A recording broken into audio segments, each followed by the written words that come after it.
เดี๋ยวไปพิธีกับ19นักเตะของมหาวิทยาลัยลาวกันก่อนเนาะก็คือจะมีอยู่19คนที่ว่าได้ส่งเข้าชุดนี้นะเริ่มต้นกันที่เบอร์21นะเป็นทางด้านชิตติศรอินทจักรเบอร์30ไสยสุขแก้วบิศรเบอร์1บุญแพงขาวภูมีเบอร์27ทักษิณมานิคำเบอร์11ปัญญาพรมานีวงศ์เบอร์12สุริศักดิ์มั่นประเสริฐเบอร์10ธนูศักดิ์นันทวงศ์ดวงศรีเบอร์4ศักดาบีน้อยอินทีเบอร์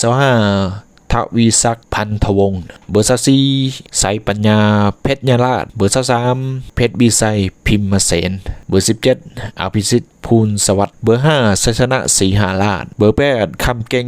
สินทศรเบอร์16โอไมสาสุวรรณาราชเบอร์14ศรีสุพรรณวงศาลี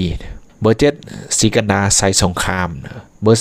19บุญเพ่งไซสมบัติและการคนสุดท้ายเป็นเบอร์22นันทพรไซสมพรเป็นตำแหน่งผู้รักษาประตูซึ่งว่าตำแหน่งผู้รักษาประตูก็จะมีอยู่เบอร์1เบอร์22และก็เบอร์12ส่วนคนอื่นๆจะเป็นนักเตะตำแหน่งกองหน้ากองหลังเนาะอาจจะบ่ว่าละเอียดปานใดเนาะเดี๋ยวเราไปเบิ่งมาใน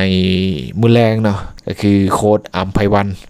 จันทะลาวงหรือว่าโค้ชสร้างจะจัดผู้ใดลงก็ติดตามกันได้กันเนาะหลังจากจบเกมอาจจะมีการรายงานให้กันเนาะว่าทีมใดจะได้แชมป์เอาใจสวยทีมจากลาวเฮาเนาะ